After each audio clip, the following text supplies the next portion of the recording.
মাটি চাপা দিয়ে পৃথিবীর প্রথম ফিউনারাল বা বারিফাইং এর যে সিস্টেম, কবর দেওয়ার যে প্রক্রিয়া, এটা তিনি সারলেন। নিজেকে বড় মনে করা এটা শয়তানের অ্যাটিটিউড। বিশ্বাসীরা কখনো নিজেকে বড় মনে করে না, তারা কখনো অ্যারোগ্যান্ট অ্যাটিটিউডের হতে পারে না। কারণ আল্লাহ রাসূল সাল্লাল্লাহু আলাইহি ওয়াসাল্লাম আমাদেরকে শিখিয়েছেন, আল্লাহুম্মা জাআল ফি আইনি সাগীরা ওয়া ফি আ'ইউনিন নাসি কাবীরা। হে আল্লাহ, আপনি আমার চোখে আমাকে ছোট বানান, মানুষের চোখে আপনি আমাকে বড় বানান।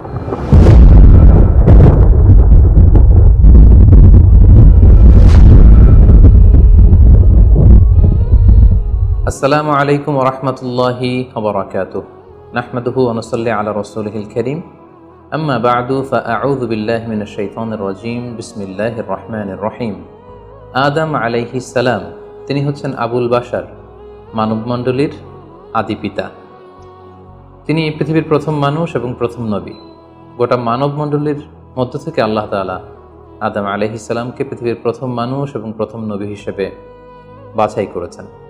আর আমরা পৃথিবীতে যারা আছি, আমরা সবাই হচ্ছি বানি আদম বা আদম আলাইহিস সালামের বংশধর।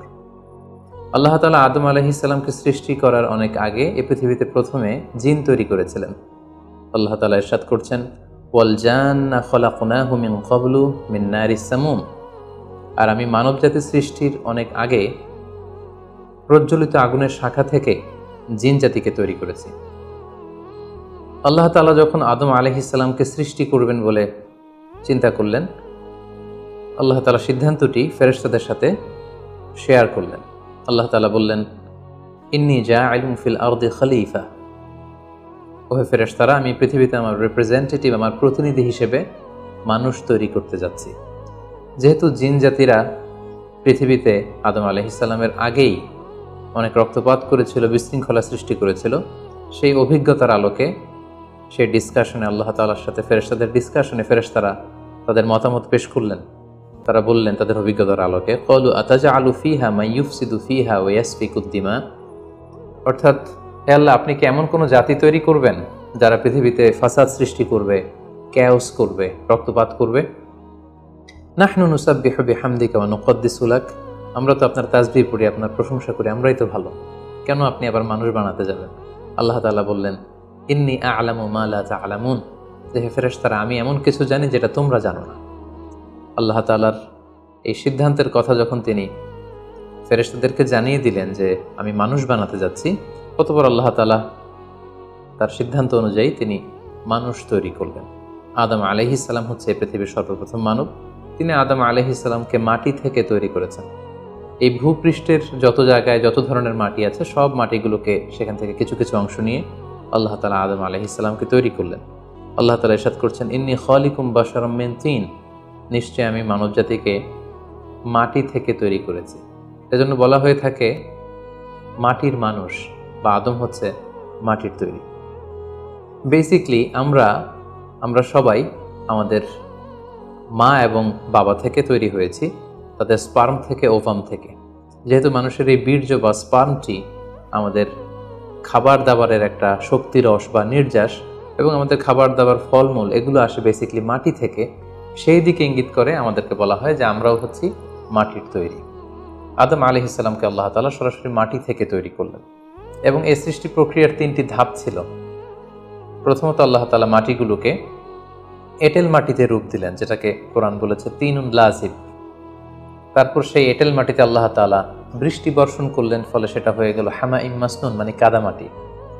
এরপর কাদামাটির সে দলা দিয়ে আল্লাহ তাআলা সেখানে হিট দিলেন, প্রচণ্ড তাপ দিলেন। তাপ দিয়ে সেই মাটির দলাটিকে তিনি বানালেন সলসলিন কাল ফখর, ঠনঠনে পোড়া মাটি।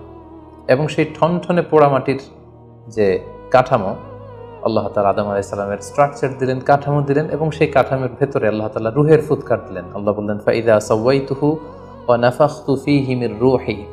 যখন আমি আদমকে তৈরি করলাম, তখন then I breathed into him my spirit. আমি তার ভেতরে আমার রুহের ফুৎকার দিলাম। ফলে আদম আলাইহিস সালাম জীবিত মানুষ হিসেবে সর্বপ্রথম আবির্ভূত হল।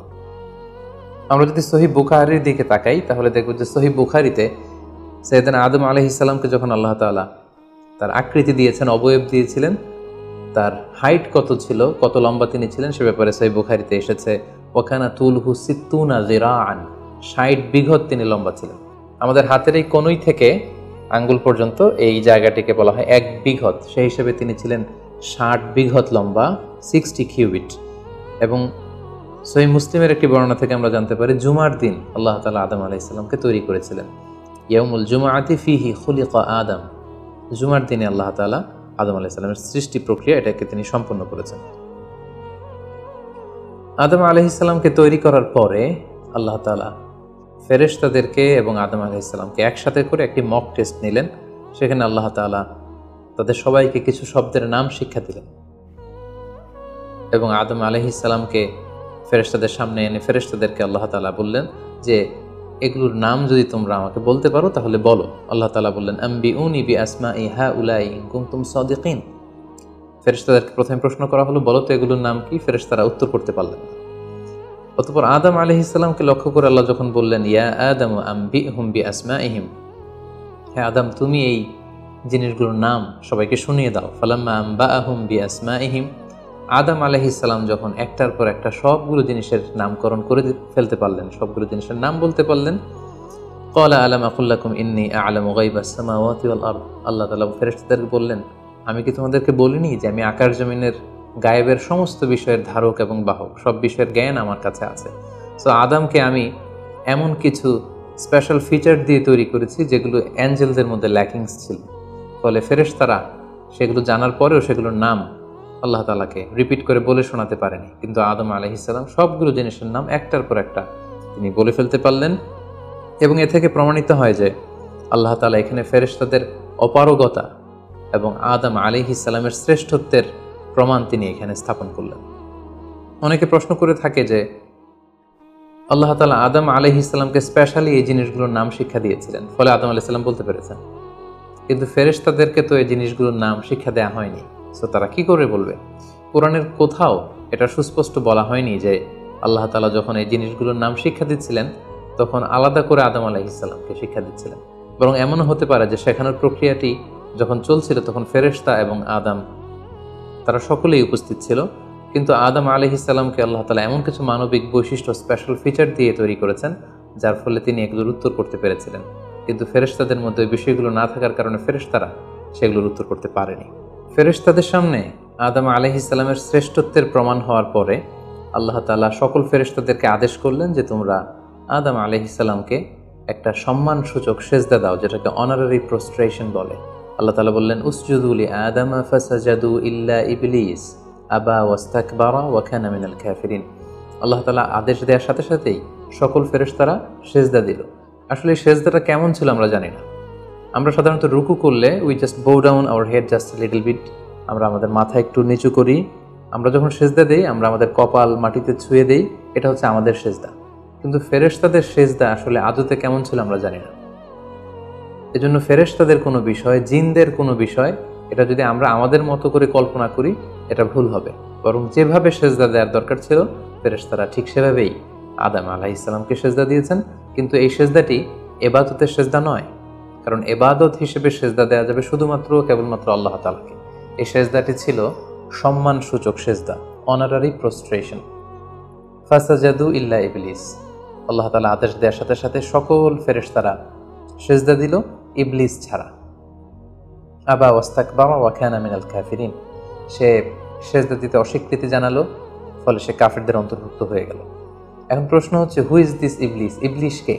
এতক্ষণ পর্যন্ত আমরা আল্লাহ তাআলার সাথে ফেরেশতাদের ডিসকাশন, শেয়ারিং শুনেছি। আদম আলাইহিস সালামকে হঠাৎ করে সৃষ্টি করলেন, কিন্তু নাও এ নিউ ক্যারেক্টার অ্যাপিয়ার্ড, নতুন একটি ক্যারেক্টার চলে এসেছে, সেটা হচ্ছে ইবলিস। ইবলিস হচ্ছে এক মহাজ্ঞানী সত্তা, যে হচ্ছে কানা মিনাল জিন। কোরআন আমাদেরকে কনফার্ম করেছে কানা মিনাল জিন্নি ফাফাসাকা আন আমরি রাব্বি। ইবলিস বা শয়তান বেসিক্যালি জিন জাতির অন্তর্গত। আমরা আমাদের আদম আলাইহিস সালামের আলোচনার শুরুতেই বলেছি যে আল্লাহ তাআলা মানব সৃষ্টির আগে এই পৃথিবীতে জিন তৈরি করেছিলেন। ইবলিস হচ্ছে সেই জিনের অন্তর্গত। সে ইবাদতে এত বেশি পরিশ্রমী ছিল, সে বেশি বেশি ইবাদত করতে করতে আল্লাহ তাআলার প্রিয় সত্তায়, প্রিয় ভাজনে পরিণত হয়েছে। ফলে আল্লাহ তাআলা তার স্ট্যাটাসকে অনেক হাই করে দিয়েছেন এবং ফেরেশতাদের সাথে থাকবার সুযোগ করে দিয়েছিলেন। তাকে আল্লাহ তাআলা এতটাই সম্মান দিয়েছিলেন, সে চাইলেই আল্লাহ তাআলার সাথে সরাসরি কথা বলতে পারত। কিন্তু আল্লাহ তাআলা যখন আদম আলাইহিস সালামকে সেজদা দেওয়ার আদেশ করলেন, সবাই সেজদা দিল, ইবলিস ছাড়া। আল্লাহ তাআলা এ পর্যায়ে ইবলিসকে জিজ্ঞেস করলেন, মা মানাআকা আল্লা তাসজুদা ইয আমারতুক, হে ইবলিস, কিসে তোমাকে বাধা দিল সেজদা দিতে? কেন তুমি সেজদা দিলে না? সবাই যেখানে সেজদা দিল, তুমি কেন সেজদা দিলে না? ইবলিস তখন উত্তরে বলল, আনা খায়রুম মিনহু খলাকতানি মিন নার ওয়া খলাকতাহু মিন তিন। আমি আদমের চাইতে শ্রেষ্ঠ। সে আল্লাহর সাথে আর্গুমেন্ট দিতে শুরু করলো, লজিক দিতে শুরু করলো। সে যদি অন্তত এতটুকু বলতো যে আল্লাহ, আপনি কেন আমাকে সেজদা দিতে বলছেন, আমি এটার সিগনিফিকেন্স, এটার কারণ জানতে চাই, অথবা আল্লাহ আমি ভুল করে ফেলেছি, আপনি আমাকে ক্ষমা করুন, এর কোনোটাই না করে সে আল্লাহর সাথে আর্গুমেন্ট দিতে লাগলো। আর্গুমেন্টেটিভ একটা অ্যাটিটিউড তার মধ্যে গ্রো করলো। সে বলল, খলাকতানি মিন নার ওয়া খলাকতাহু মিন তিন, আপনি আমাকে সৃষ্টি করেছেন আগুন থেকে, আদমকে সৃষ্টি করেছেন মাটি থেকে। আগুন হচ্ছে ঊর্ধ্বমুখী, আগুনের লেলিহান শিখা দাউ দাউ করে উপরের দিকে উঠতে থাকে, আর মাটির চাকা ঢিলা, ছেড়ে দিলে নিচে পড়ে যায়। সো ঊর্ধ্বমুখী কোনো জিনিস তো নিম্নমুখী কোনো জিনিসের কাছে নত হতে পারে না, আমি কেন সেজদা দেব? সে যখন আল্লাহ তাআলার কাছে এইভাবে যুক্তিতর্ক স্থাপন করলো, আল্লাহ তাআলা তার র্যাঙ্কিংকে নষ্ট করে দিলেন। আল্লাহ বললেন যে তুমি বিতাড়িত, অভিশপ্ত, লাঞ্ছিত এবং ধিক্কৃত। আল্লাহ তাআলা তার যে হাই র্যাঙ্ক এবং স্ট্যাটাস, সেই পদমর্যাদা, তাকে পদমর্যাদাচ্যুত করা হলো। ফলে সে তার আগের অবস্থানে আর থাকলো না। সে আল্লাহ তাআলাকে এবার বলতে আরম্ভ করলো, ক্বাল আনজিরনি ইলা ইয়াউমি ইউবআসুন, হে আল্লাহ, এত বছর আমি ইবাদত করার পরে আপনার প্রিয় ভাজন হলাম, কিন্তু শুধু আদমকে সম্মানসূচক সেজদা প্রদর্শন না করার কারণে আপনি আমার স্ট্যাটাসকে নামিয়ে দিলেন, আপনি আমাকে ধিক্কৃত, অভিশপ্ত বলে ঘোষণা করলেন। তাহলে আমি আপনার কাছে একটা জিনিস চাই, সেটা হচ্ছে আনজিরনি ইলা ইয়াউমি ইউবআসুন, আপনি আমাকে কিয়ামত পর্যন্ত হায়াত দিন, যাতে আমি কিয়ামত পর্যন্ত বেঁচে থাকতে পারি। এবং সে শুধু আল্লাহর সাথে আর্গুমেন্ট দিয়েই ক্ষান্ত হয়নি, সে এ পর্যায়ে আল্লাহ তাআলাকে চ্যালেঞ্জ ছুড়ে দিল। বেসিকলি যদিও ইবলিস এত ইবাদত করে আল্লাহ তাআলার প্রিয় হয়েছিল, ফেরেশতাদের পর্যায়ে চলে গিয়েছিল, আল্লাহ তাআলা তার সাথে ডিরেক্টলি কথা বলতো, কিন্তু ইবলিসের ভেতরে একটা সুপ্ত অহমিকা বোধ ছিল। আল্লাহ তাআলা চেয়েছেন এই ইনসিডেন্টের মধ্য দিয়ে সেই সুপ্ত অহমিকা বোধটা প্রকাশ করে দিতে। ইবলিস ভাবতো যে কেউ আমাকে ছাড়িয়ে যেতে পারবে না, আমি সবার চাইতে শ্রেষ্ঠ। সে বলেছিল, আনা খায়রুম মিনহু, আমি তার চেয়ে শ্রেষ্ঠ। তার ভেতরে যে সুপ্ত অহমিকা বোধ, এই যে অ্যারোগ্যান্স, এই যে ইগোইস্টিক সমস্যা, আল্লাহ তাআলা চেয়েছেন এই ঘটনার অবতারণা ঘটিয়ে ইবলিসের ভেতরকার এই অহমিকা বোধকে প্রকাশ করে দিতে, এবং সেটাই ঘটেছে।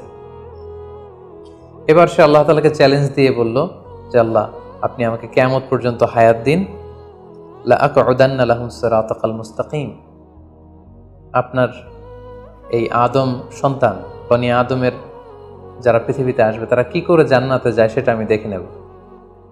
আমি সিরাতুল মুস্তাকিমের সামনে বসে থাকবো, যাতে করে তারা সরল সঠিক পথ পেতে না পারে, তারা যাতে সত্যের পথে থাকতে না পারে। আমি তাদেরকে সুম্মা লাআতিয়ান্নাহুম মিন বাইনি আইদিহিম ওয়া মিন খালফিহিম ওয়া আন আইমানিহিম ওয়া আন শামাইলিহিম, সামনে থেকে, পেছন থেকে, ডান দিক দিয়ে, বাঁ দিক দিয়ে, সব দিক দিয়ে আমি তাদেরকে কুমন্ত্রণা দিব, ধোঁকা দিব, টেম্পটেশন দিব, হুইসপারিং করব। ওয়ালা তাজিদু আকসারাহুম শাকিরিন, আপনি তাদেরকে শুকরগুজার কৃতজ্ঞ বান্দাদের অন্তর্ভুক্ত পাবেন না। আল্লাহ তাআলা বললেন, লামান তাবিআকা মিনহুম লাআমলাআন্না জাহান্নামা মিনকুম আজমাইন, তুমি আমাকে চ্যালেঞ্জ দিচ্ছ, ঠিক আছে, আমিও তোমার চ্যালেঞ্জ নিলাম, চ্যালেঞ্জ অ্যাকসেপ্টেড। তোমাকে এবং তোমাকে যারা ফলো করবে, ফলোয়ারদেরকে, তাদের সবাইকে দিয়ে আমি জাহান্নামকে পরিপূর্ণ করব। আল্লাহ তাআলা ইবলিসকে কিয়ামত পর্যন্ত হায়াত দিলেন, তার চ্যালেঞ্জ গ্রহণ করলেন, এবং ইবলিসও তার মিশন এবং ভিশন ফিক্স করে নিল যে আদমের কারণে আজকে আমি এতটা ধিক্কৃত, অভিশপ্ত, লাঞ্ছিত, সে আদমকে এবং সে আদমের সন্তানদেরকে, বনি আদমকে আমি জাহান্নামে ঢুকানোর আগ পর্যন্ত ক্ষান্ত হব না। এবং আল্লাহ রাসূল সাল্লাল্লাহু আলাইহি ওয়াসাল্লাম বললেন যে ইন্না শাইতানা ইয়াজরি মিনাল ইনসানি মাজরাদ দাম, মানুষের রক্ত প্রবাহের সাথে ইবলিস মিশে যেতে পারে, সেখানে যে সে কুমন্ত্রণা দিতে পারে। সেই ঘটনার পর থেকে আল্লাহ তাআলার সৃষ্টির, দুইটি শক্তিশালী সৃষ্টির মধ্যে তৈরি হয়ে গেল চিরশত্রুতা, চিরবিদ্বেষ, চিরদ্বন্দ্ব, শয়তান আর বনি আদম। আদম আলাইহিস সালামকে যখন সেজদা করতে বলা হলো, সবাই সেজদা করলো, কিন্তু ইবলিস সেজদা করলো না। এই ঘটনার পর আদম আলাইহিস সালাম কেমন যেন একটু একাকিত্ব এবং অস্থিরতা ফিল করতে লাগলেন, লোনলিনেস। কারণ তার কোনো সাথী নেই, সঙ্গী নেই, প্রতিবেশী নেই, বন্ধু নেই, বান্ধব নেই, কেউ নেই। মানুষ হিসেবে তিনি কেবল একা, বড়ই একা। তার এই অস্থিরতা, তার এই একাকিত্ব, তার এই লোনলিনেসকে আল্লাহ তাআলা বুঝতে পেরে তার একজন সঙ্গিনী তৈরি করলেন। তিনি হচ্ছেন হাওয়া আলাইহিস সালাম, এই পৃথিবীর প্রথম মানবী। এবং আল্লাহ তাআলা বললেন ওয়াজআলা মিনহা যাওজাহা লিয়াসকুনা ইলাইহা। আল্লাহ তাআলা তার থেকেই তার একজন সাথী, তার সঙ্গিনী তৈরি করলেন, যার সান্নিধ্যে যে স্থির হতে পারে, সে প্রশান্তি পেতে পারে। অন্যত্র আল্লাহ তাআলা বলছেন খালাকা মিনহা যাওজাহা ওয়া বাসসা মিনহুমা রিজালান কাসীরা ওয়া নিসাআ। আল্লাহ তাআলা আদমের মধ্য থেকেই তার সাথীকে বা তার জোড়াকে অর্থাৎ হাওয়াকে তিনি তৈরি করলেন, এবং এই আদম আর হাওয়া থেকে গোটা বিশ্বের সকল মানব মণ্ডলীকে তিনি তৈরি করেছেন। আদম আলাইহিস সালামের কোন জায়গা থেকে হাওয়া আলাইহিস সালামকে তৈরি করা হয়েছে? সহিহ বুখারীতে এসেছে খুলিকনা মিন তিলা, পাঁজরের হাড় থেকে। আদম আলাইহিস সালামের বাম পাঁজরের উপর দিকের বাঁকা হাড় থেকে আল্লাহ তাআলা হাওয়া আলাইহিস সালামকে তৈরি করেছেন। হাওয়া শব্দটি এসেছে আরবি শব্দ হাই থেকে। হাই মানে জীবিত, প্রাণবন্ত। যেহেতু জীবন্ত আদম থেকে ওনাকে সৃষ্টি করা হয়েছে, তাই তাকে হাওয়া বলা হয়।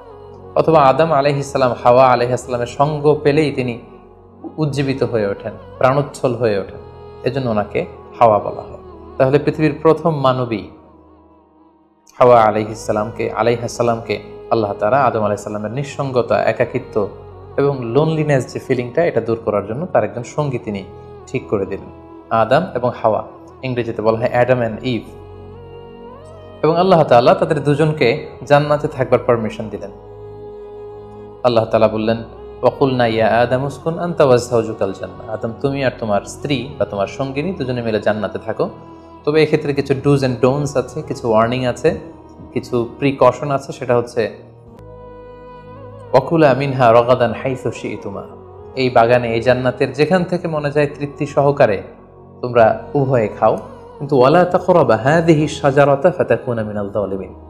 জান্নাতের যেখান থেকে মনে চায় তোমরা খেতে পারো, পান করতে পারো, ঘুরে বেড়াতে পারো, আনন্দ উৎসব করতে পারো, কিন্তু ওয়ালা তাকরাবা হাযিহি শাজারা, এই গাছের ফল খাবে না। Be aware of this tree, এই গাছের কাছেও যাবে না। যদি যাও, যদি খাও, তাহলে ফাতাকুনা মিনাল যালিমিন, তোমরা জালিমদের অন্তর্ভুক্ত হয়ে যাবে। তাহলে আল্লাহ তাআলা আদম এবং হাওয়াকে জান্নাতে থাকার সুযোগ দিলেন, সেখানে কি করা যাবে, কি করা যাবে না সেটা বাতলে দিলেন, ডুজ অ্যান্ড ডোন্টস দিলেন এবং ওয়ার্নিং দিয়ে দিলেন। কিন্তু তারপর যেটা ঘটলো সেটা হচ্ছে, আমরা জানি যে ইবলিস কিন্তু তার মিশন এবং ভিশনকে ফিক্স করে নিয়েছে যে সে আদমকে গোমরা করেই ছাড়বে, ধোঁকা দিয়েই ছাড়বে।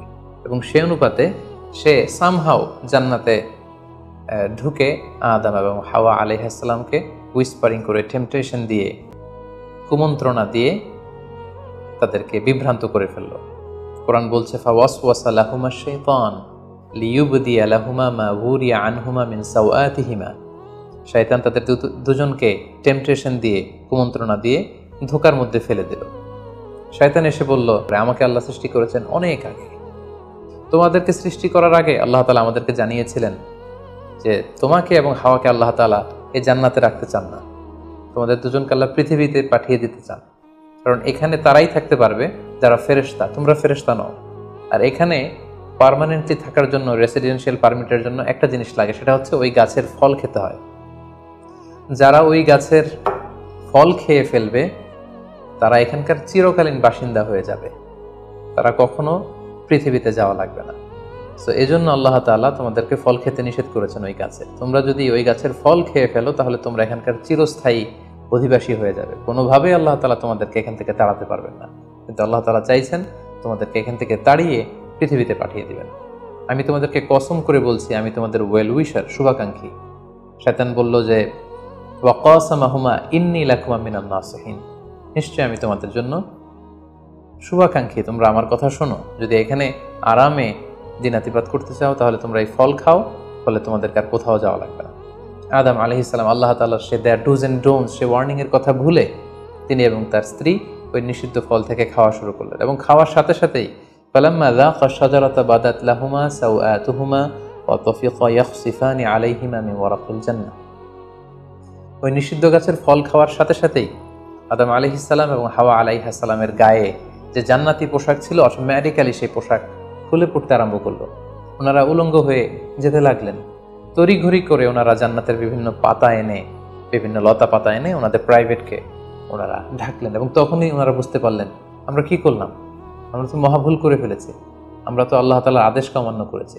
আল্লাহ তাআলার সাথে সাথে বললেন, আলাম আনহাকুমা আন তিলকুমা শাজারা, আদম এটা তোমরা কি করলে, আমি তো এটা কখনো এক্সপেক্ট করিনি, আমি কি তোমাদেরকে নিষেধ করিনি এই গাছের ফল খেতে, এবং আমি কি তোমাদেরকে বলে দেইনি যে ইন্না শাইতানা লাকুম আদুউম মুবিন, শয়তান তোমাদের সুস্পষ্ট চিরশত্রু, কেন তোমরা এই কাজটা করলে? আদম আলাইহিস সালাম এবং হাওয়া আলাইহিস সালাম ওনারা লজ্জিত হলেন, ওনাদের কাজের জন্য ওনারা লজ্জিত হলেন। আল্লাহ তাআলা বলছেন, ওয়ালাকাদ আহিদনা ইলা আদামা মিন ক্বাবলু ফানাসিয়া ওয়ালাম নাজিদ লাহু আজমা, আমি আদমকে ওসিয়ত করেছিলাম যে এই কাজটি তুমি করো না, কিন্তু আদম আলাইহিস সালাম ভুলে গিয়েছেন। আল্লাহ তাআলার আদেশ পালনে আল্লাহ বলছেন, আমি আদমকে দৃঢ় প্রত্যয়ী পাইনি। ফলে আদম আলাইহিস সালাম এবং হাওয়া আলাইহিস সালাম ওনারা নিজেদের ভুল বুঝতে পারলেন এবং অনুতপ্ত হলেন, লজ্জিত হলেন, আল্লাহ তাআলার কাছে ক্ষমা চাইতে লাগলেন। আল্লাহ তাআলা তাদেরকে ক্ষমার কিছু বাক্য শিখিয়ে দিলেন। ফাতালাক্কা আদামু মির রাব্বিহি কালিমাত, কিছু বাক্য শিখিয়ে দিলেন। সেই বাক্যগুলো কি ছিল? সেগুলো ছিল, রব্বানা যালামনা আনফুসানা ওয়া ইল্লাম তাগফির লানা ওয়া তারহামনা লানাকুনান্না মিনাল খাসিরিন, হে আল্লাহ, আমরা জুলুম করে ফেলেছি আমাদের নাফসের উপর, আমরা ভুল করেছি, আপনি যদি আমাদেরকে ক্ষমা না করেন, যদি রহম না করেন, আমরা তো ক্ষতিগ্রস্তদের অন্তর্ভুক্ত হয়ে যাব। আদম আলাইহিস সালাম এবং হাওয়া আলাইহিস সালাম উভয়ে অনুতপ্ত হলেন, লজ্জিত হলেন এবং চোখের পানি ছেড়ে এই দোয়াটি পড়ে পড়ে আল্লাহ তাআলার কাছে ক্ষমা চাইলেন এবং আল্লাহ তাআলা তাদের উভয়কে ক্ষমা করে দিলেন। এবার আল্লাহ তাআলা তাদের দুজনকে বললেন, যেহেতু তোমরা আমার আদেশকে মান্য করতে পারোনি, সেজন্য তোমাদেরকে পৃথিবীতে চলে যেতে হবে। ইহবিতু বা'দুকুম লিবা'দিন আদু, তোমাদেরকে পৃথিবীতে নামিয়ে দেয়া হলো। ওয়ালাকুম ফিল আরদি মুস্তাকাররু ওয়া মাতাউন ইলা হিন, এই পৃথিবী হবে তোমাদের আবাসস্থল, এই পৃথিবীতে অনেক জীবন উপকরণ তোমাদের জন্য থাকবে। ফিহা তাহইয়াউন ওয়া ফিহা তামুতুন ওয়া মিনহা তুখরাজুন, you live there, you die there, and you will be resurrected from there. তোমরা পৃথিবীতে বসবাস করবে, পৃথিবীতেই তোমাদের মৃত্যু হবে এবং এই পৃথিবীর কবর থেকেই, মাটি থেকেই তোমাদেরকে আবার আমি পুনরুত্থান করব, and this is my decision.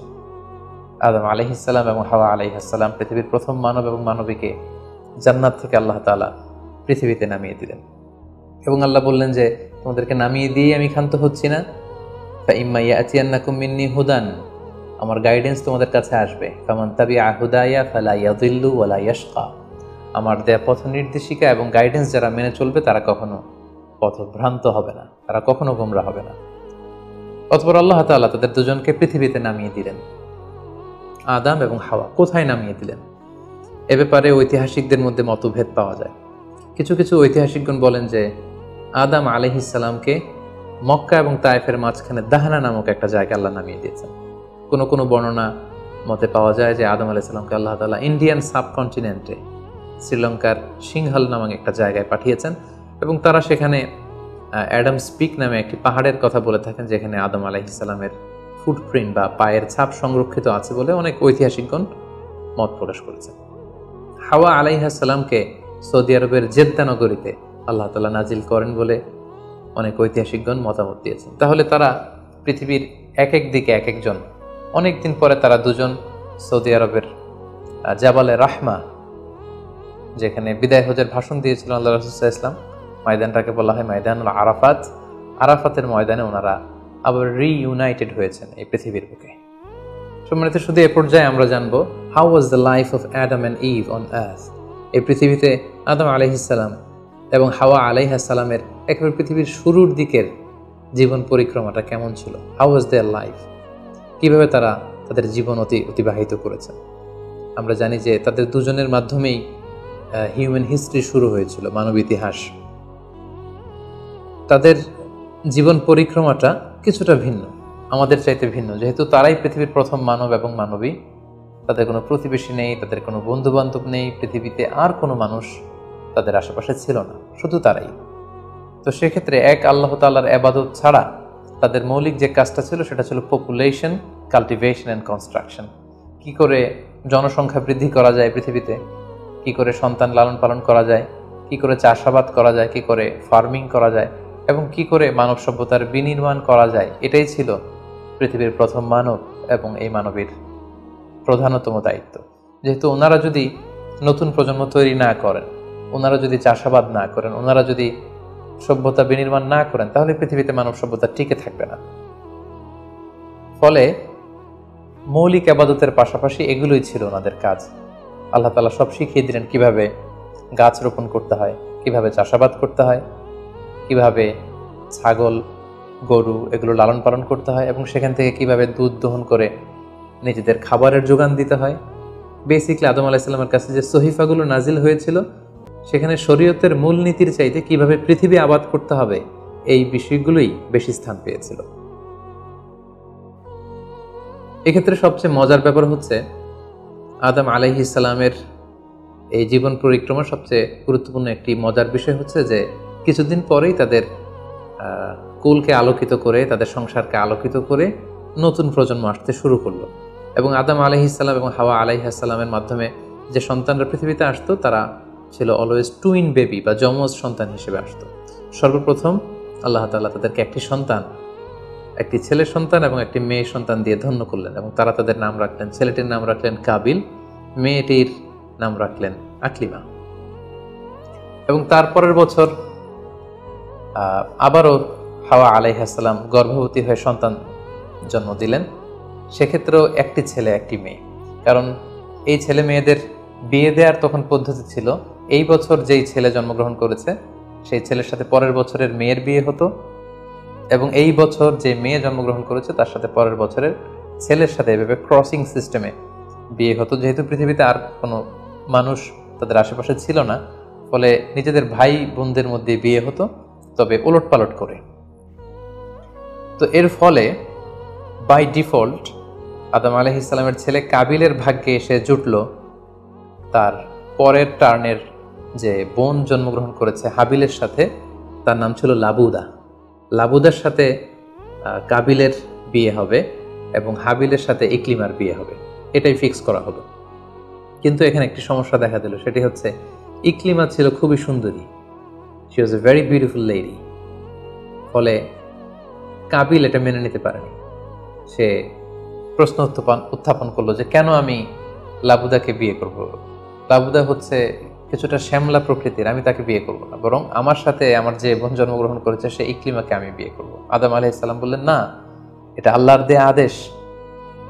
তোমার সাথে তোমার যে যমজ বোন জন্মগ্রহণ করেছে তাকে তুমি বিয়ে করতে পারবে না, বরং তোমার পরে হাবিল এবং লাবুদা যে জন্মগ্রহণ করেছে সে লাবুদা হবে তোমার স্ত্রী, এবং তোমার সাথে তোমার যে বোন আকলিমা জন্মগ্রহণ করেছে সে আকলিমা হবে হাবিলের স্ত্রী।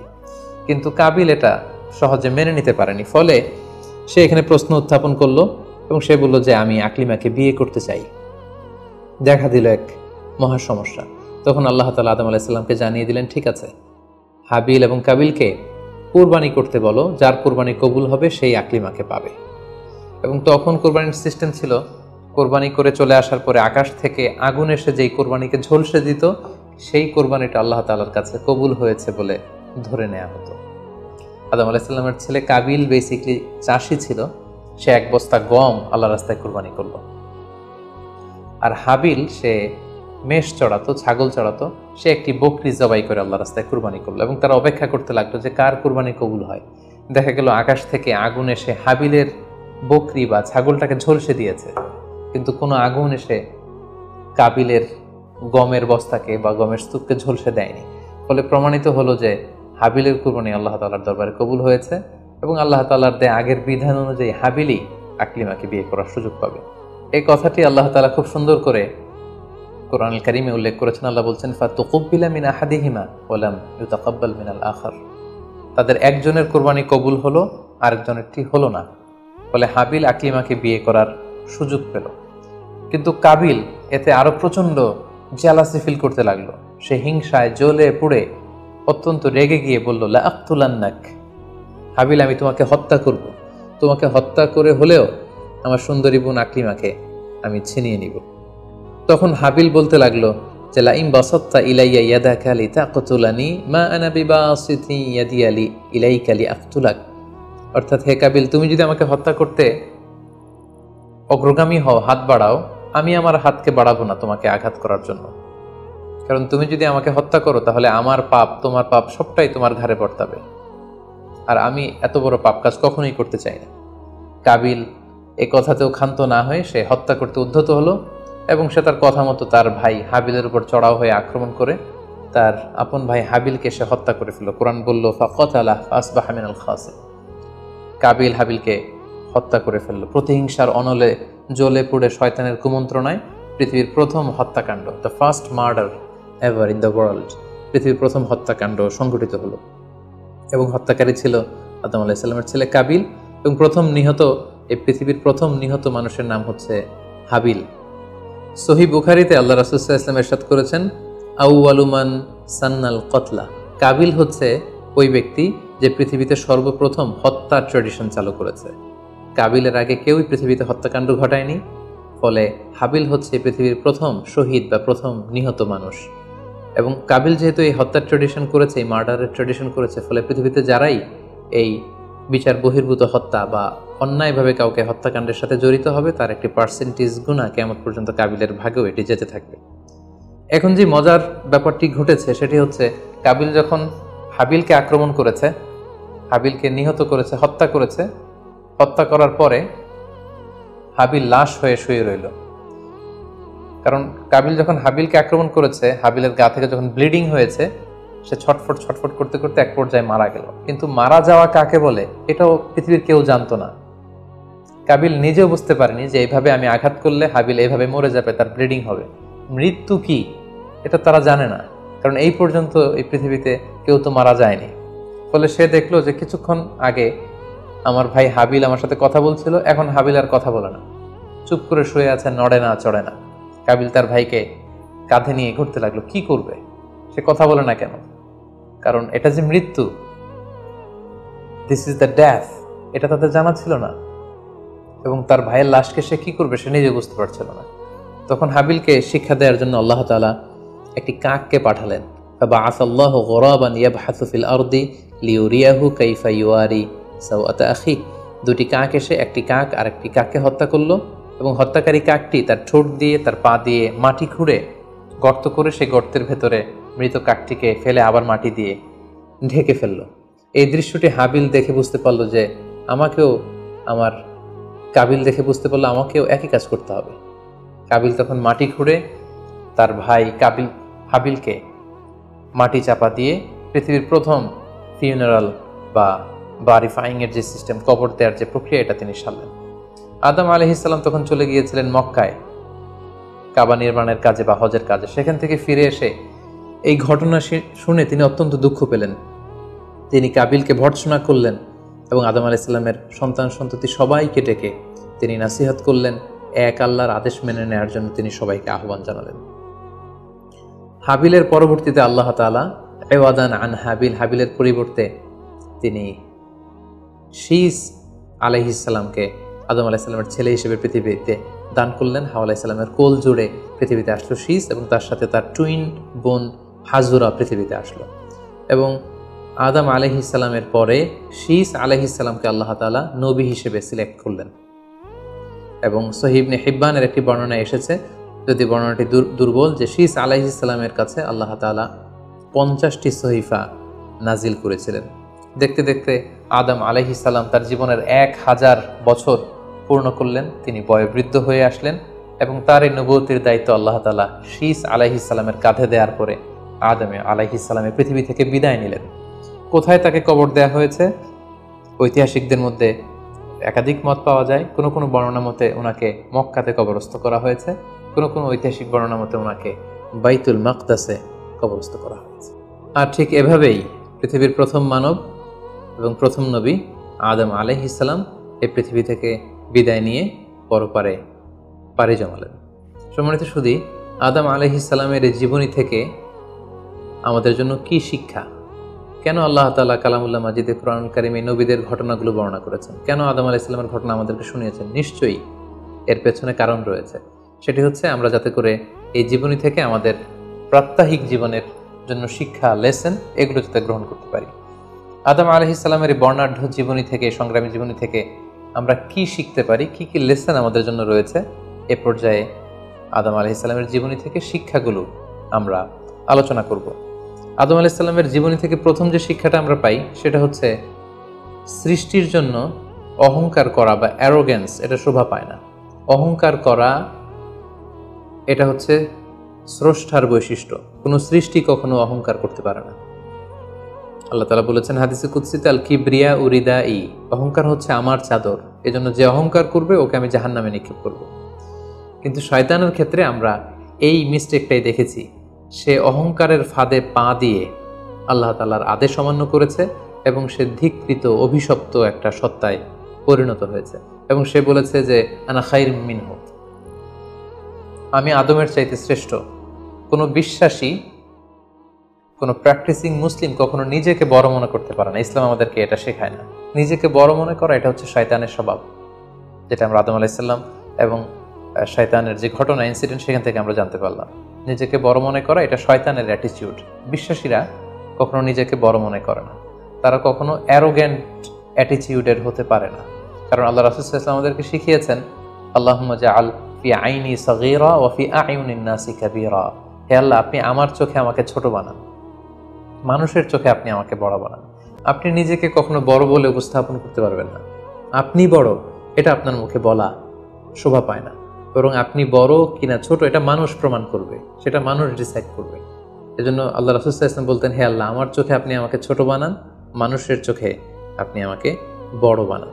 তাহলে আদম আলাইহিস সালাম এবং ইবলিসের এই ঘটনা থেকে আমরা প্রথম যে শিক্ষাটা পাই সেটা হচ্ছে আমরা যেন কখনো আমাদের অন্তরে অহমিকা বোধ লালন না করি, আমরা যেন এই ইগোইস্টিক সমস্যাতে না ভুগি, আমরা কখনো যেন অহংকারী না হই, বরং আমরা যেন বিনয়ী হতে পারি। বিনয়ী বান্দাদেরকে আল্লাহ তাআলা পছন্দ করেন।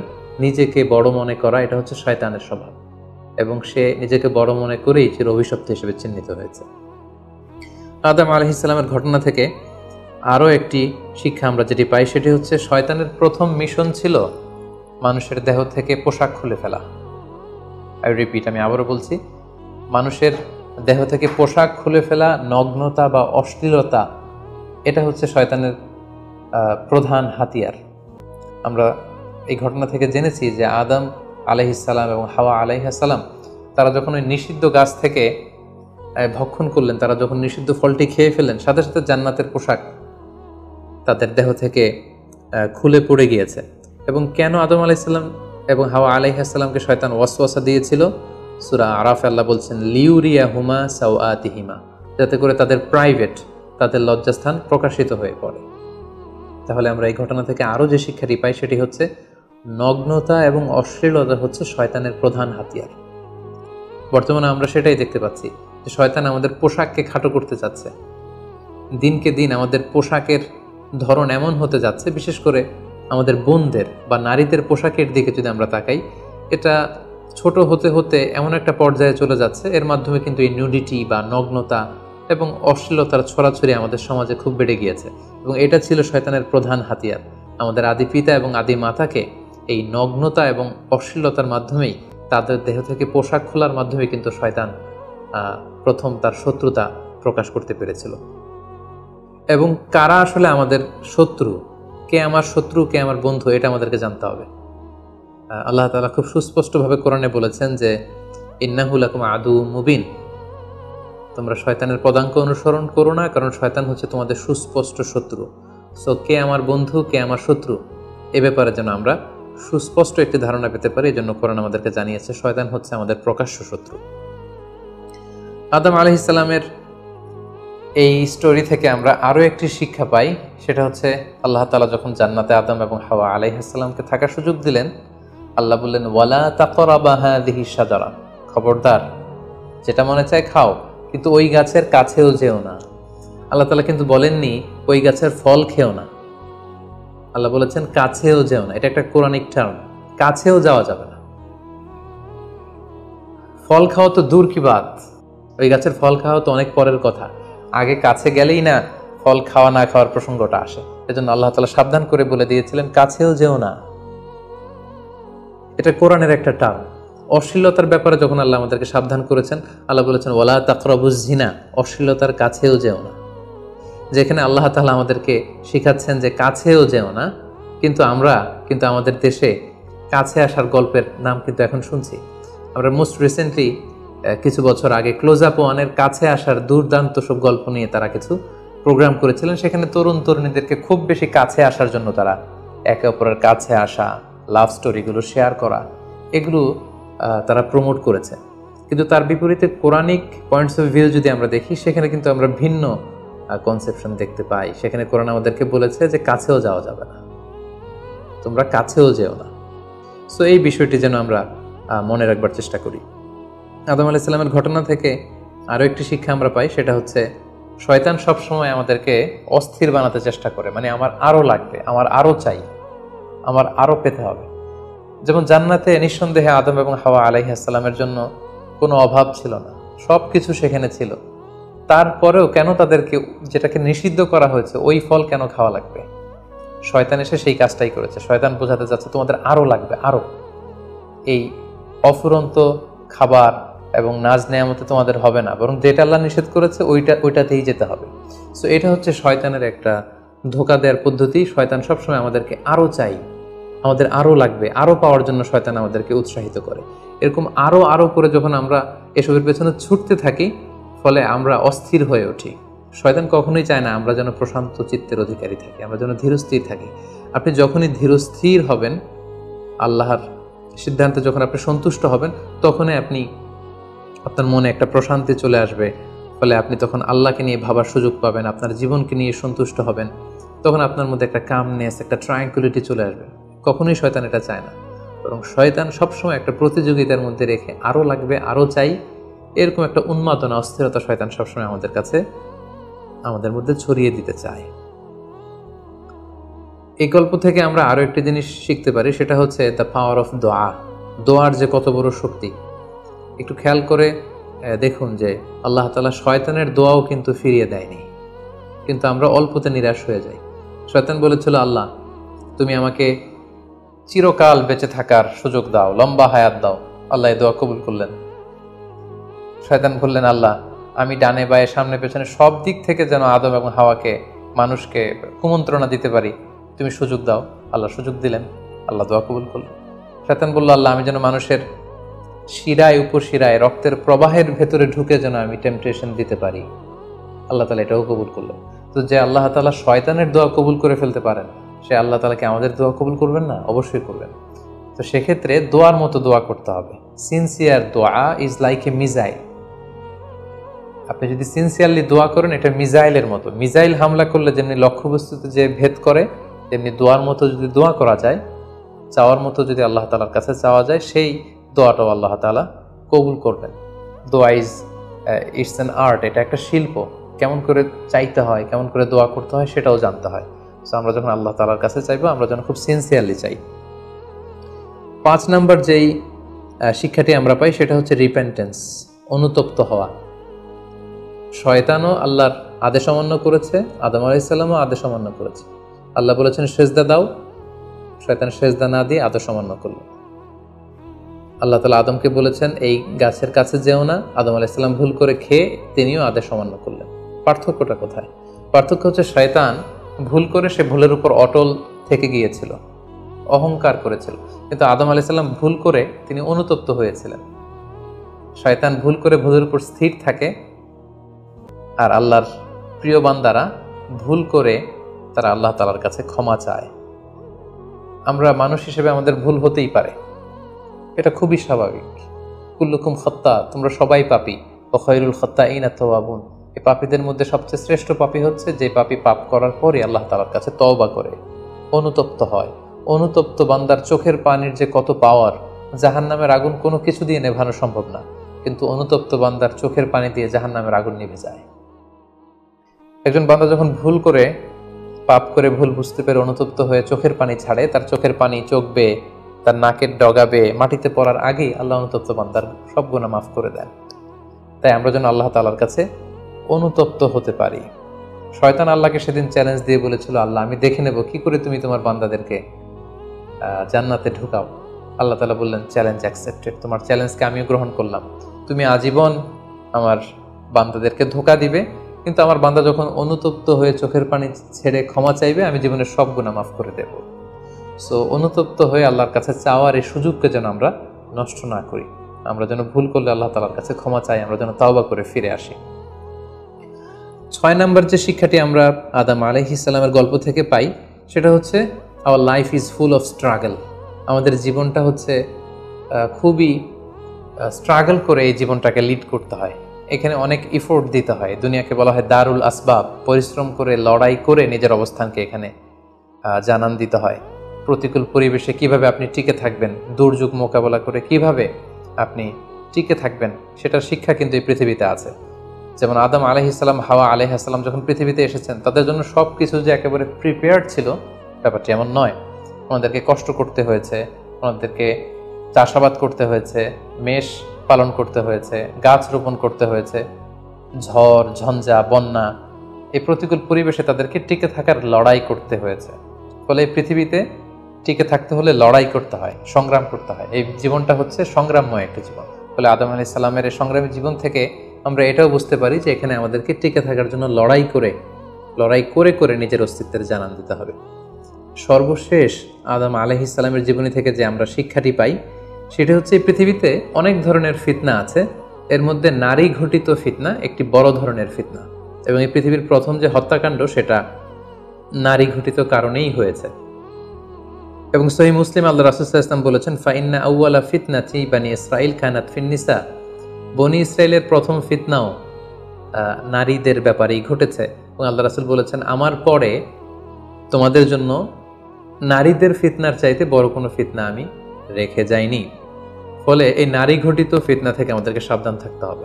বর্তমানেও যখন আমরা পত্রপত্রিকা খুলি, প্রায় কিন্তু আমরা এই ধরনের অশ্লীলতা, নগ্নতা, ধর্ষণের মতো জঘন্য ঘটনার কথা আমরা শুনি। এতে করে আমরা বুঝতে পারছি যে নারী ঘটিত ফিতনাটা আসলেই অনেক বড় ফিতনা। এক্ষেত্রে আসলে নারীদেরকে ব্লেম করা হচ্ছে না, এক্ষেত্রে উভয়ই সমানভাবে অপরাধী। নারী পুরুষ উভয়কে আল্লাহ তাআলা তাদের চোখকে অবনমিত রাখতে বলেছেন।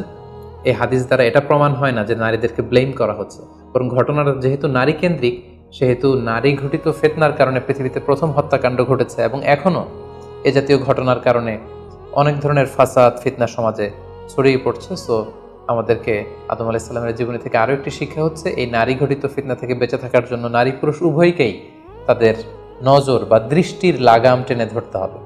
দৃষ্টিকে যদি আমরা নিয়ন্ত্রণ করতে না শিখি তাহলে ফিতনা কমানো সম্ভব না। আল্লাহ রাসূল সাল্লাল্লাহু আলাইহি ওয়াসাল্লাম বলেছেন, আন-নাযার সাহমুন মিন সিহামি ইবলিস, দৃষ্টি হচ্ছে শয়তানের বিষ মাখানো তীরবানের মধ্যে থেকে একটি তীর। এই বিষ মাখানো তীর দিয়ে শয়তান নারী পুরুষকে কাবু করে অশ্লীলতার পথের দিকে নিয়ে যায়। সম্মানিত শুধু এই ছিল আদম আলাইহিস সালামের সংগ্রামী জীবন কাহিনী এবং ওনার জীবনী থেকে আমাদের জন্য কিছু লেসন বা শিক্ষা। আল্লাহ তাআলা আমাদের সবাইকে নবীদের রেখে যাওয়া পথ এবং মতে, তাদের অনুসৃত পথে আমাদেরকে পরিচালিত করুক। আসসালামু আলাইকুম ওয়া রাহমাতুল্লাহি ওয়া বারাকাতুহু।